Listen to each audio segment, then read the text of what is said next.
in 0 before the Common Era, a Jew who was living in North Africa or Babylonia after the destruction of the Second Temple, a Jew in Eastern Europe, but whether it was from Australia to North America, from South America to Europe, from Sydney, Australia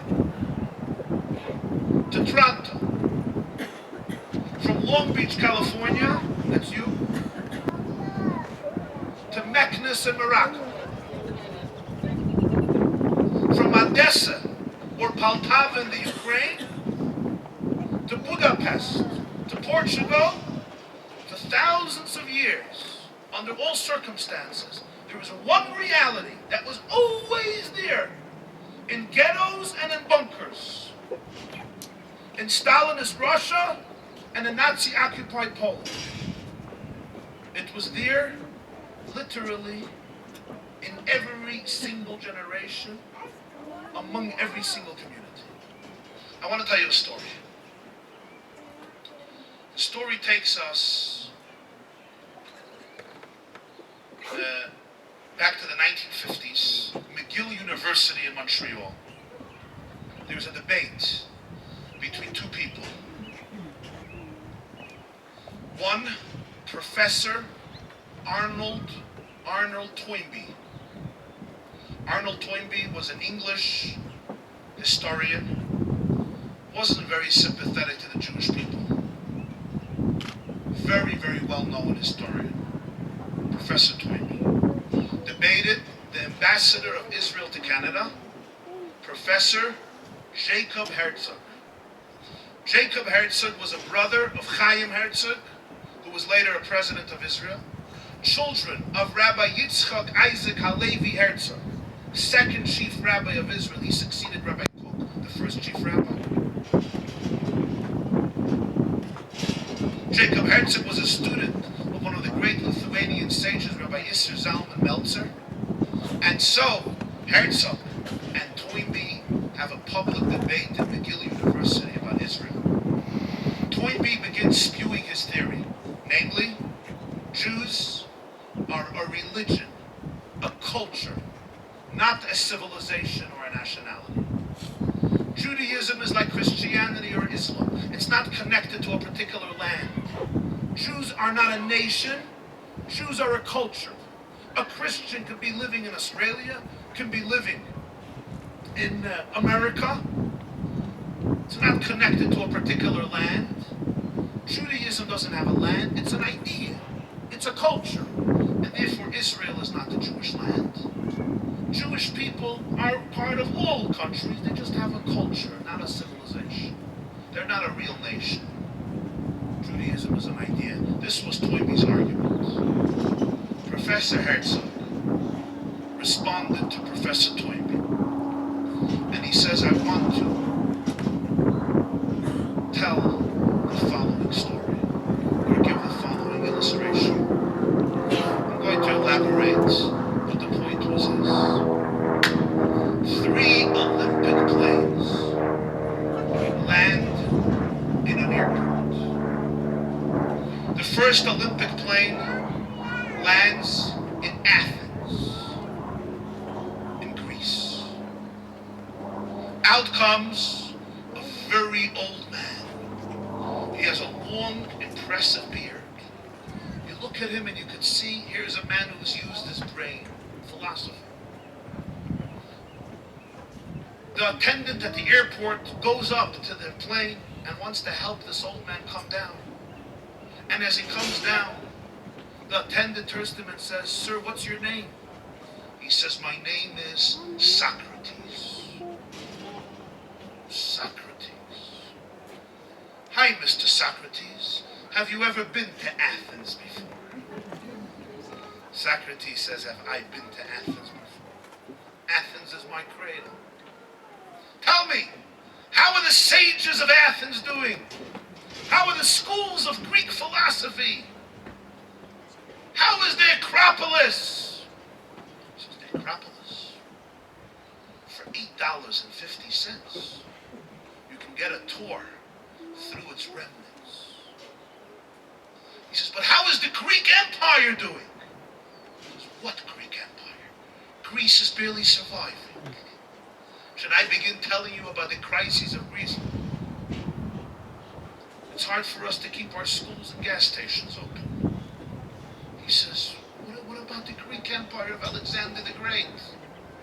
He says, my friend, there's no Greek Empire. We are a single country, and the last few years have been disastrous.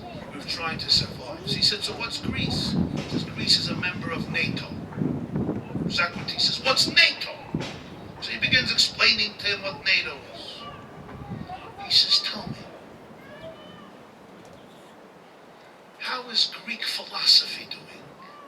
Is it studied in the whole world? Do people speak the language?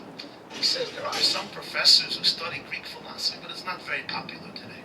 He says, your language is not mine. What type of Greek are you talking? He says, I'm talking modern day Greek. He says, it's not the ancient Greek. What happened? He says, there's a few professors in Harvard who still speak that language. Most of us don't know that language. He says, can you take me to the temple of Zeus? He says, Zeus? Wake up and smell the coffee. There's no Zeus anymore. He says, so take me to Mount Olympus to worship the god of Mount Olympus. He says, what god of Mount Olympus? He's a god. He says, so what do you worship today? He says, we have the Greek Orthodox Church. He says, what in the world is the Greek Orthodox Church? He says, you don't know what the church is. So I'll explain it to you. There was this Jewish guy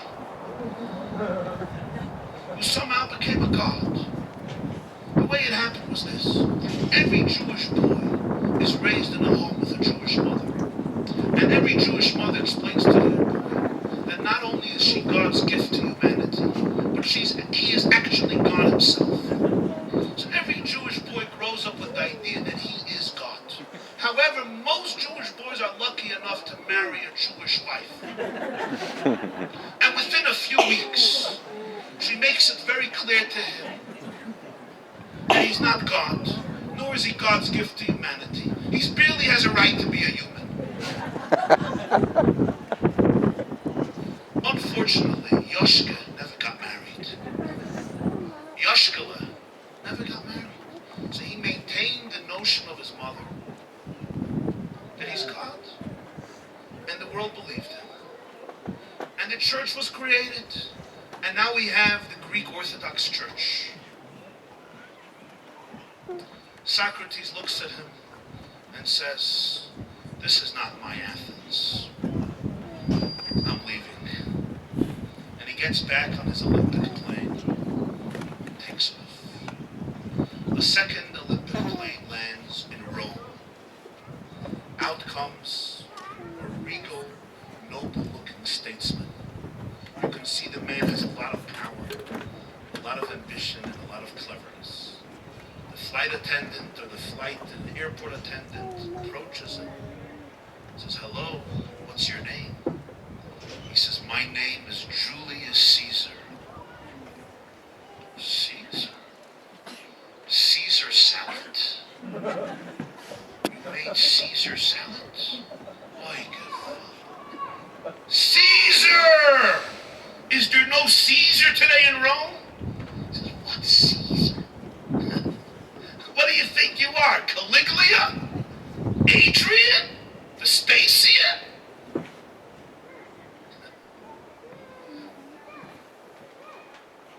These guys are on Wikipedia.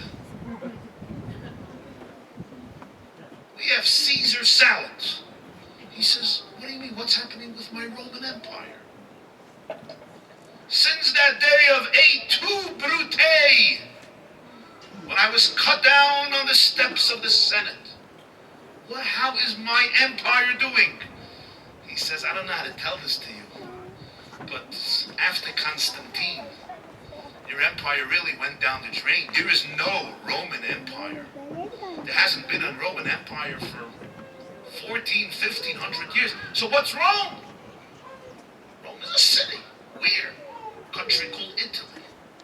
What do you have exciting in Rome? Take me to the Colosseum. For $9.50. I'll show you its remnants. Take me to my gladiators. 5 cents, I'll take you to the remnants of the gladiators. Take me to my gymnasiums and circuses. He says, there's a few rocks left. So what do you have in Rome? We have the Vatican. What is the Vatican? Something called Catholicism. What's that? So he starts again. There was a Jew. His mother decided he was a god. He never got married. And now 2 billion people believe he's God. And they have this Vatican. They have a couple of dollars. They had one pope, they had another pope. Another pope decided to resign. Who knows why? Now they have a new pope. He says, take me to the god of Venus. He says, there's no god of Venus, I told you. There's Catholicism. He says, what language are you talking? Italian. What happened to Latin? He says, a few professors speak Latin. We don't speak Latin. So what do you pride yourself with? He says, we eat pasta and pizza. He says, do people still tremble when they hear the word Rome? He says, sir, they don't tremble. We're a city in Italy and we're a member of NATO. What's NATO? So he starts explaining him what NATO is. Caesar says, this is not my Rome. I'm out of here. Gets back on the airplane and takes off. A third Olympic airplane lands in the Ben Gurion airport in Tel Aviv. A very old man walks down the steps of the airplane, and an airport attendant, thank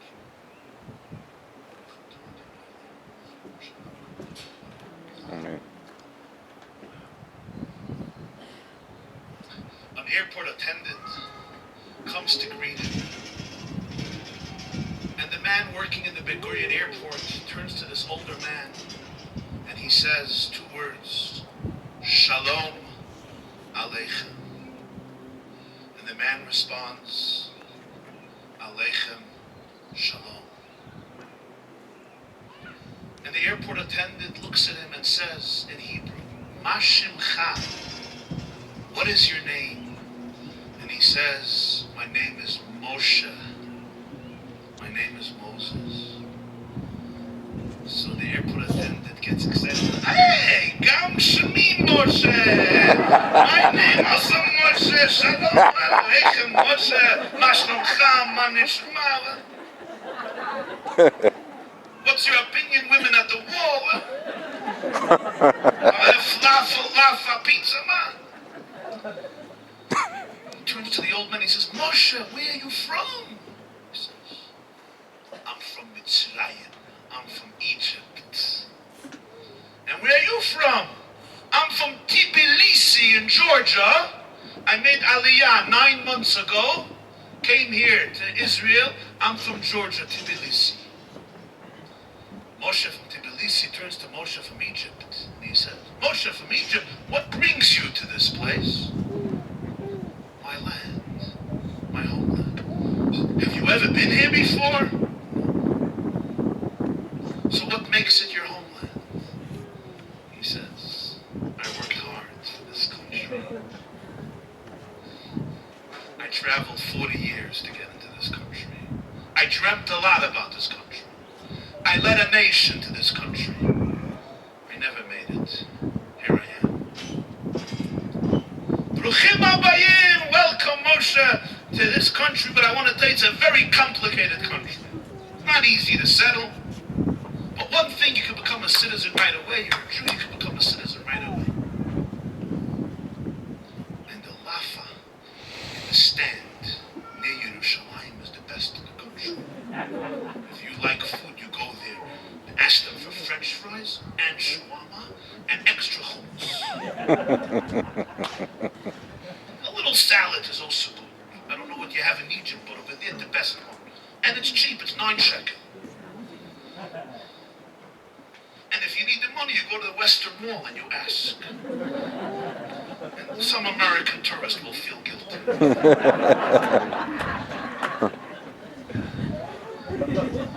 Moshe from Egypt looks at Moshe from Tbilisi and he says, I'm a little uncomfortable, but I have to ask you a favor.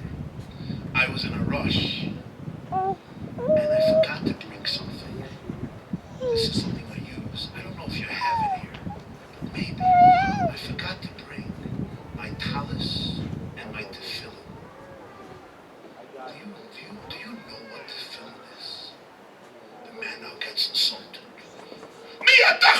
whatever. Ata, you're religious. You're ultra. Only you know. Yeah, man. Well, you think I know nothing? And he pulls up. He says, look at this. And the Achshav, I just put on tefillin. Some Chabad guy made me crazy. They go make everybody crazy. Tefillin. I don't know. They're obsessed. Don't ask me if I know what tefillin is. Now you're an arrogant, religious, ultra-Orthodox Jew telling me if I know what. So I know exactly what you know. And my father was a very big rabbi in Tbilisi.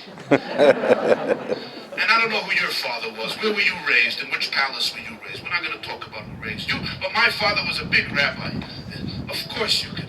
Of course. And I have in my house, I'll give you my talis and tefillin. Moshe says, well, you have talis and tefillin? Of course. Well, what are you, insulting us? Of course we have talis and tefillin. And he comes down. And Moshe says, I have another issue. I'm very, very hungry. Very, very hungry. He says, I don't understand. There's 100 restaurants right here. Go eat. He says, I have a problem. I eat something, but I don't know if you're familiar with it. Something called kosher.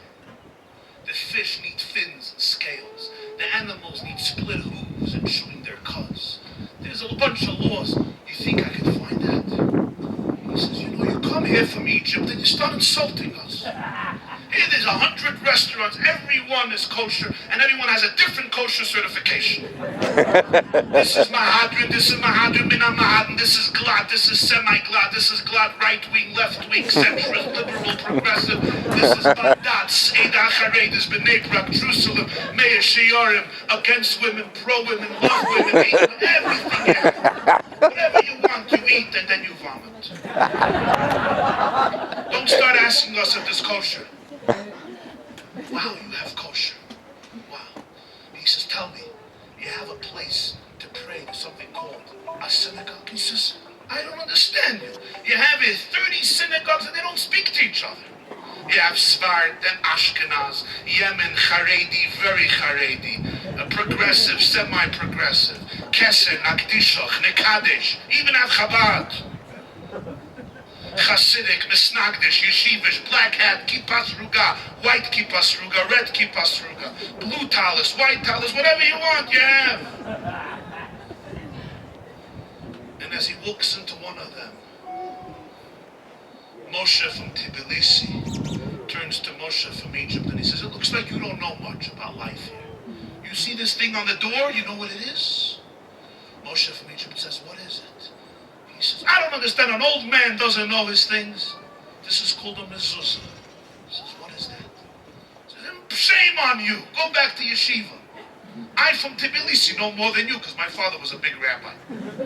In this parchment, and in the parchment, there are a few portions that were written by a guy named Moses. 3,500 years ago. Every Jewish home has it on the door. We kiss it.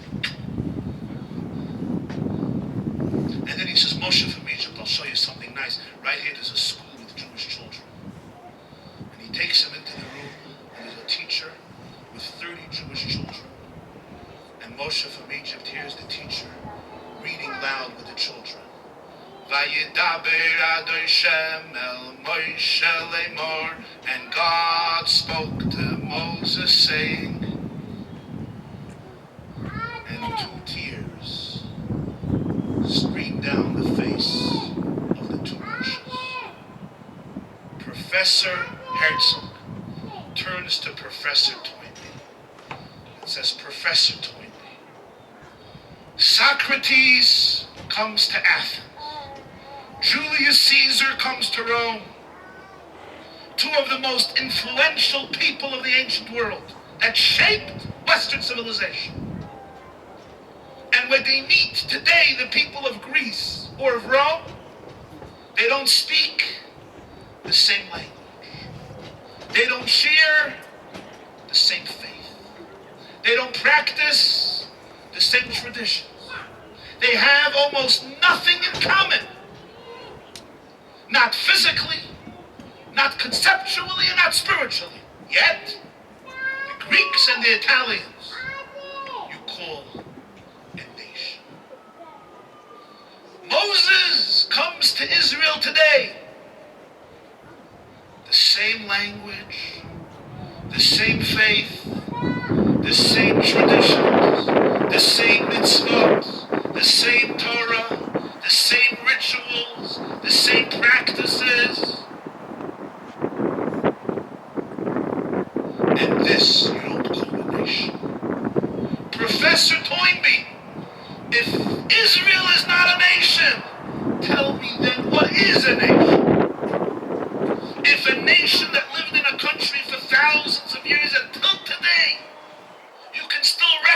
eyes, the same Shabbat, the same mezuzah, the same tefillin, the same Torah. That's not a nation. What is a nation? And then it reminded me of the story they told that occurred in a bunker in the Warsaw Ghetto, 1943. You know that the uprising began Passover 43, April 1943, the uprising in the Warsaw Ghetto. And in a little bunker, there was a father, a mother,